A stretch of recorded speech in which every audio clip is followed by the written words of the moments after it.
예. 10월 23일 자유한국당 국감대책회의 시작하겠습니다.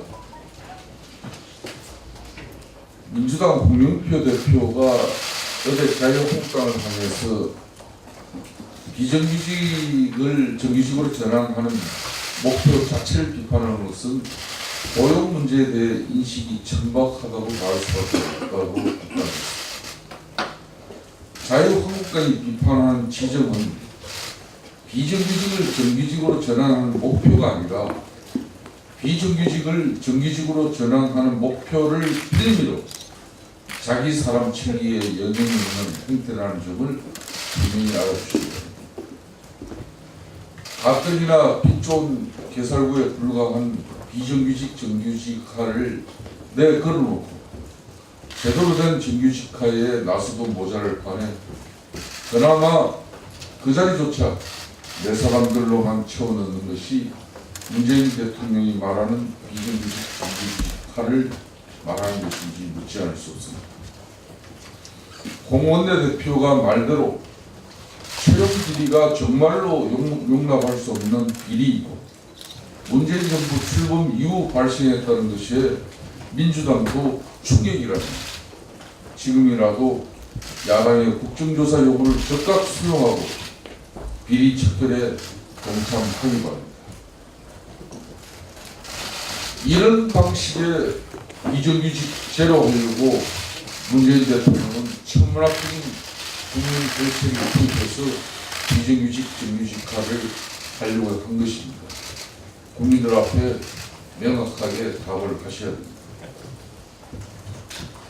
어제 민주노총 조합원들이 일부 조합원들이 자유한국당 당사로 몰려왔습니다. 고용채습 국정조사는 정치적 공세라며 일자리 약탈이 아니라 양질의 일자리 창출이라고 주장했습니다. 우리 속담에 방귀 낀 놈이 성낸다 보니 끼리끼리 아름아름으로 친인척들을 정규직 전환 일자리에 꽂아넣는 행위가 어떻게 일자리 약탈이 아니라 양질의 일자리 창출이라는 것인지 이해가 가지 않습니다. 노동운동의 본질이라는 것이 기업이 나쁜 경영하고 또 인사특혜, 채용특혜를 통해서 기업의 체계를 무너뜨릴 때 그거를 바로잡는 힘이 바로 노동자입니다. 노동운동의 본질은 망각한 채 정권의 하청업자로서 추악한 갑질의 동업자가 되고 있는 현실이 참담하고 암담합니다. 일말의 양심이라도 남아있다면 차라리 킵카이어트한테니 국민적 지탄을 그나마 덜 받는 길이라는 점을 명심합니다. 국회의 국정조사를 정치적 공세라며 항변할 것이 아니라 스스로 떳떳하다면 그 어떤 조사에도 성실히 임하는 자세를 보여야 할 것입니다. 정의로운 민주노총 노조가 서울시교통공사를 비롯한 그 많은 공기업 공공기관 지방공기업에서 인사 채용비리 고용 세습이 이루어질 때 노조는 뭘 했습니까?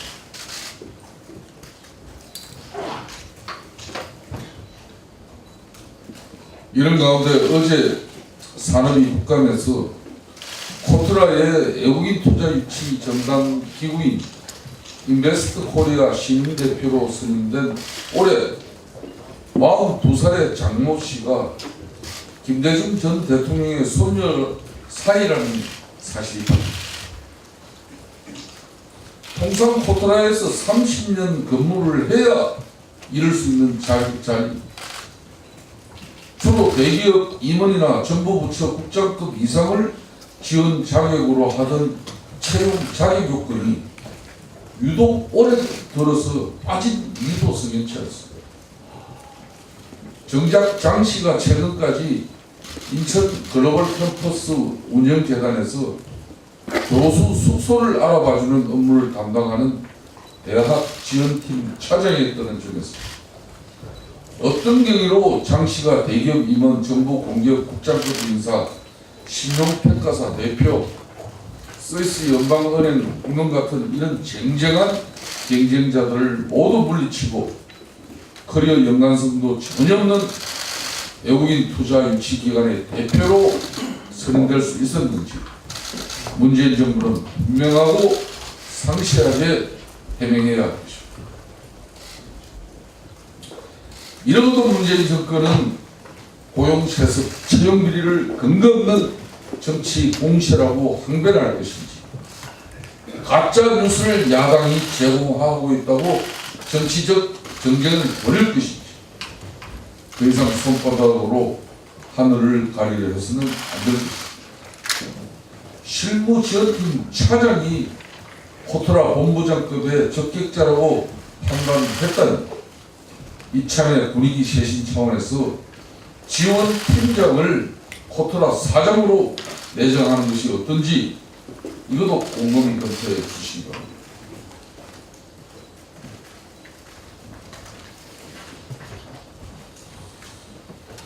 어제 자유한국당과 바른미래당, 민주평화당이 야3당 공동명의로 공공기관 채용비리 고용세습 의혹 국정조사 요구서를 제출한 이후에 뒤늦게 정의당이 국정조사에 동참하겠다는 의사를 밝혀온 데 대해 전적으로 환영한다는 말씀입니다.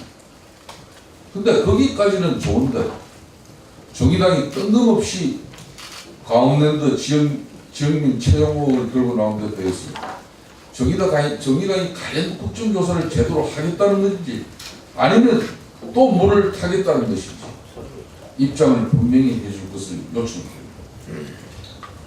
정의당은 지난번에도 드루킹 특검에서도 뜬금없이 강원랜드 특검을 들고 나오더니 공공기관 친인척 채용비리 고용세습을 국정조사하자는 마당에 이번에도 성격도 내용도 전혀 엉뚱한 강원랜드 지역민 채용 의혹을 들고 나오고 있는 이유가 뭔지 납득이 가지 않습니다. 그 서슬프는 문재인 정권의 검찰이 그만큼 수사를 했는데 모자라면 이 부분도 합시다. 못할 것 없습니다. 그렇지만은 수확하게 물을 타는데 정의당답지 않게 정의당 간판 걸고 그런 짓 하지 마세요.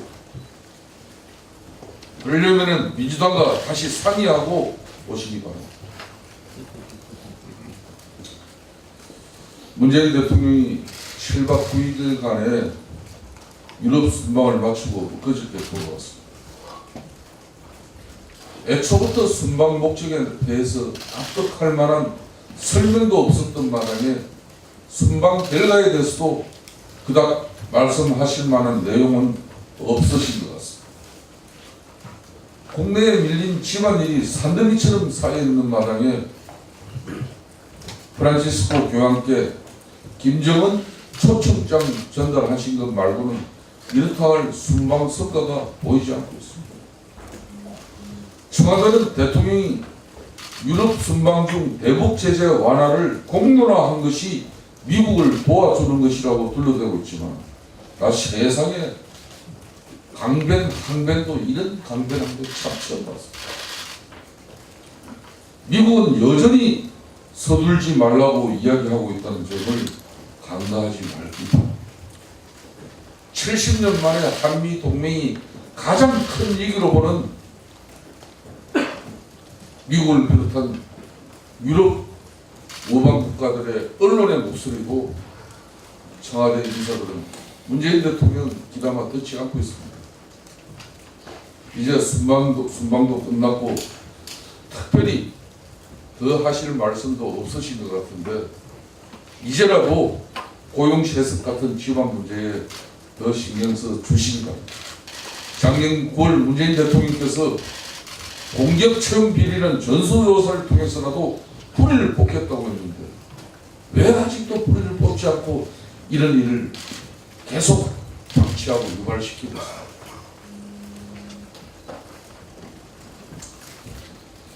정부가 오늘 국무회의에서 평양 공동선언과 판문점 선언 이행을 위한 군사분야 합의서를 심의 의결할 예정입니다.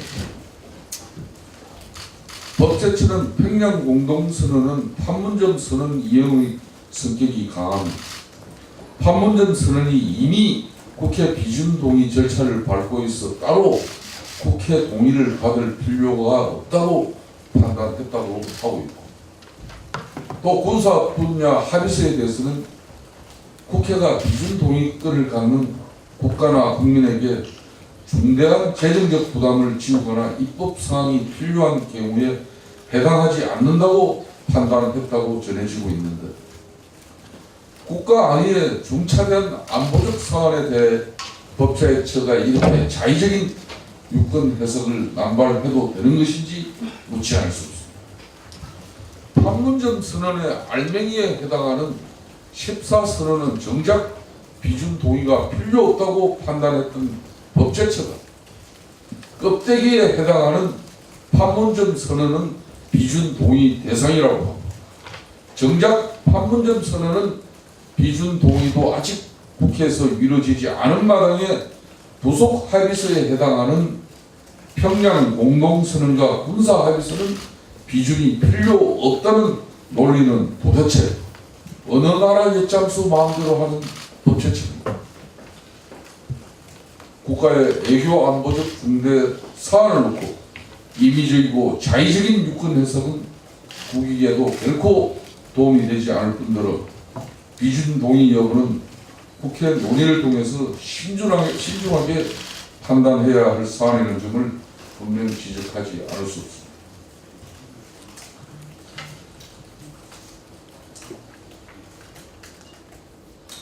문재인 대통령께서 유럽 순방 기간 중에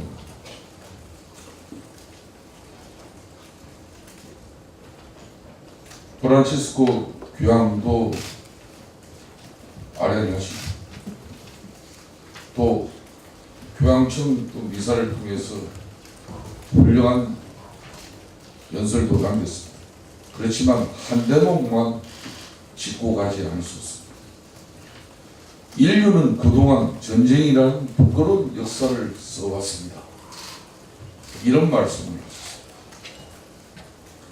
이순신 장군의 한산 대첩이 전쟁이라는 부끄러운 역사였습니까? 6.25 전쟁에 참전한 그 많은 유행군이 전쟁이라는 부끄러운 역사를 쓰기 위해서 이 땅에 와서 그 많은 희생과 피를 흘렸습니다. 문재인 대통령이 생각해야 될 부분은 삼전도의 굴욕을 다시 한번 되새겨 보십니다. 아무리 종전선언이 시급하고 오로지 대통령 머릿속에는 종전선언밖에 없다고 하더라도 이런 말씀 가려가시면서 해야 할 것입니다.